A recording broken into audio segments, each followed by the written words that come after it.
What's up guys, welcome to Make It Happen with me, Gareth Emery, how to make it in the music industry.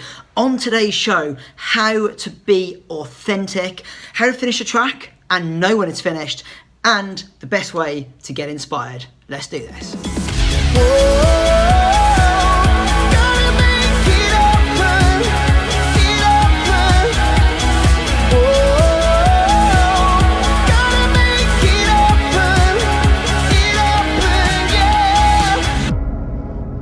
What's up guys, I'm Gareth Emery, welcome, this is Make It Happen, and today's episode is about authenticity. As you can see, I am in a hotel room in Melbourne, Australia. I had an amazing show here tonight, and I got back to my room. I was just so pumped to record this episode.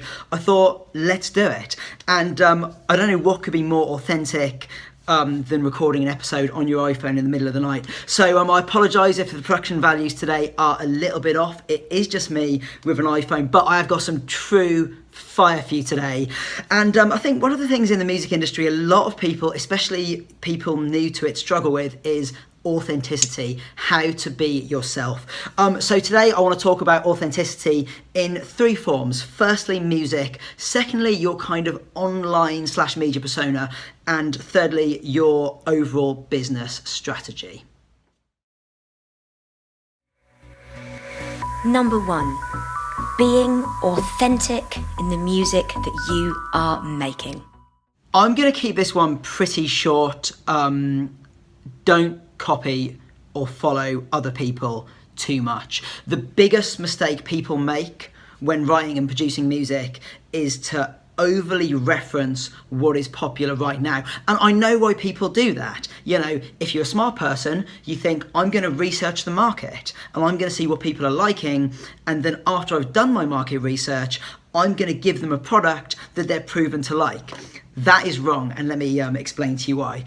Right now in dance music, everybody is going to be referencing, like, say, Roses by the Chainsmokers, massive hit. Mike Posner, I Took a Pill in Ibiza, Seed remix, absolutely massive record. And in about 6 months, label A&Rs are going to be absolutely overwhelmed with tracks that sound like those two records. But here is the fucking problem. Those records were made 2 years ago, because that's how long it takes for a record to go from studio to release. So if you're copying those tracks right now, or anything else in the top 40, Billboard 100, whatever, you're already behind the curves, you're already doing it wrong. Unfortunately, when it comes to making music, and I think this applies to any sort of creative business, market research is not the way to go. Make something that you like. The market may not be ready for you yet, but if you continue making what you like, the market will come to you. I've done this both ways in my careers. I've spent times where I've gone, I want to make a record like that because it's a hit. And I've gone times where I've gone, you know what, I'm making it for me because I fucking love it and it's what I'm feeling.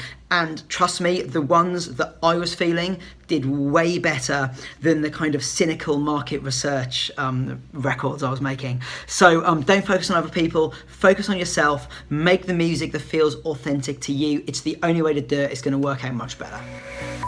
Number 2, being authentic on social media.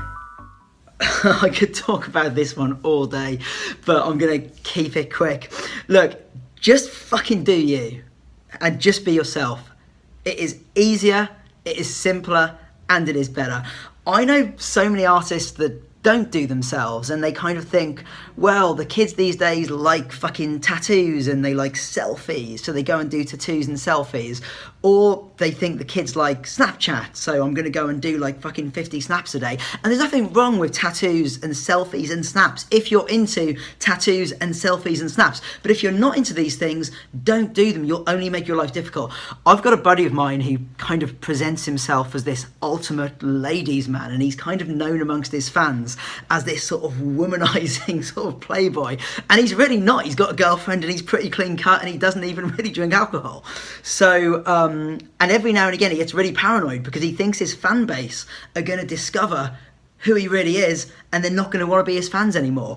And I think that example just shows, if you go down a road of pretending to be somebody that you are not, you're only creating difficulty for yourself in the future. And again, it's one I did in the past. I used to go, here's the sort of person I want to project myself as, and it wasn't me. And eventually I was like, look, just be that annoying, fast talking, high voice narcissist that you are, and like, some people will dig you and other people won't, but either way it'll be fucking easy. So honestly, just be yourself, whoever you are. If you love selfies and tattoos, do selfies, tattoos. If you're a music geek and you just want to do production tutorials, do production tutorials. Make the content that fits your personality, and just do you.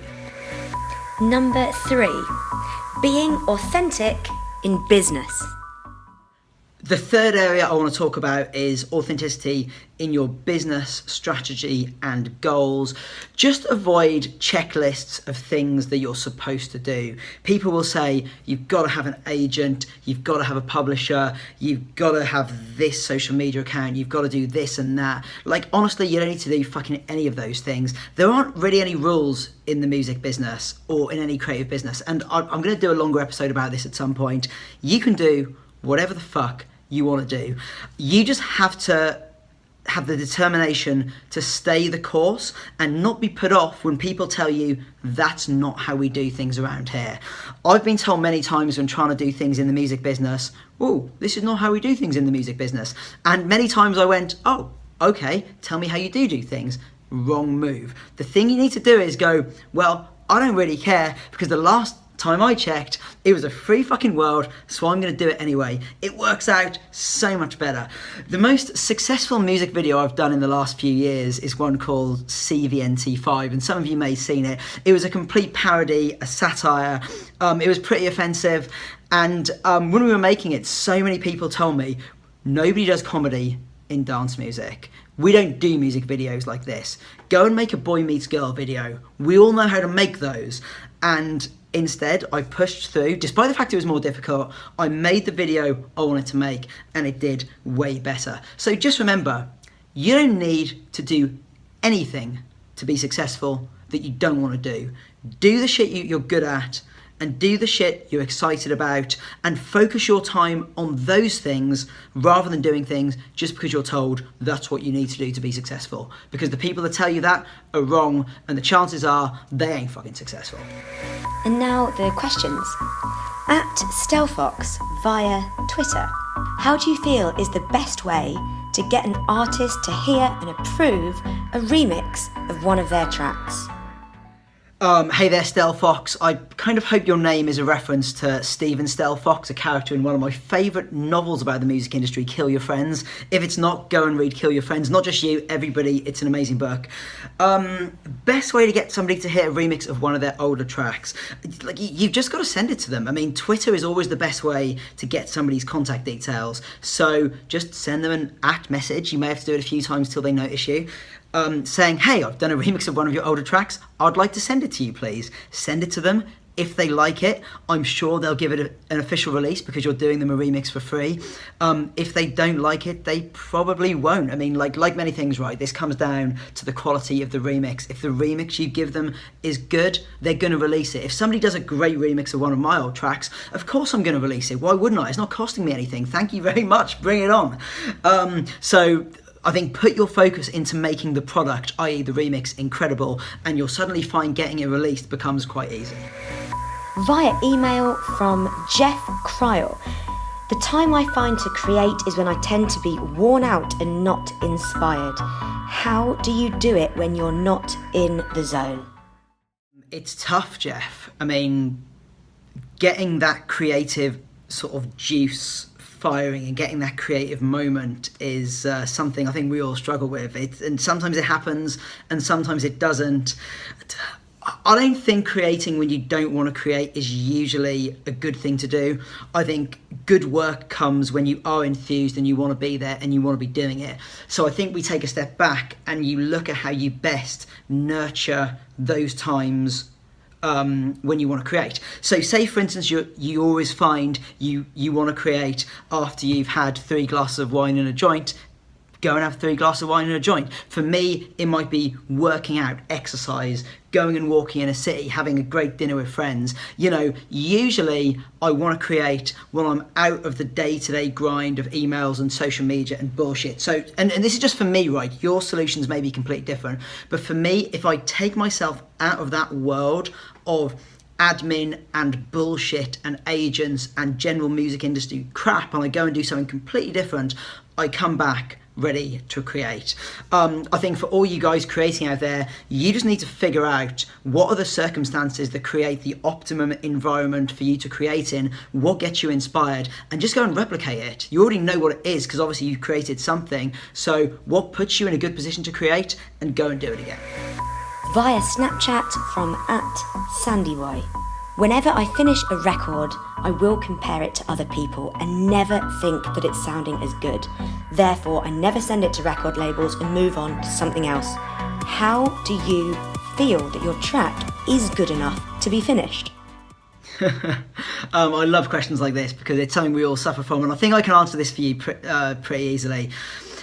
Look, firstly, you never think your track is good enough. And if you want to see an example of how this works, take any track, it can be the best fucking track in the world, and listen to it 1,000 times. Because that's how many times you listen to your track when you're making it. Trust me, if you listen to anything 1,000 times, you will fucking hate it. It doesn't mean your track is bad. You just listen to it so many times, plus all the self-doubt that creators tend to have.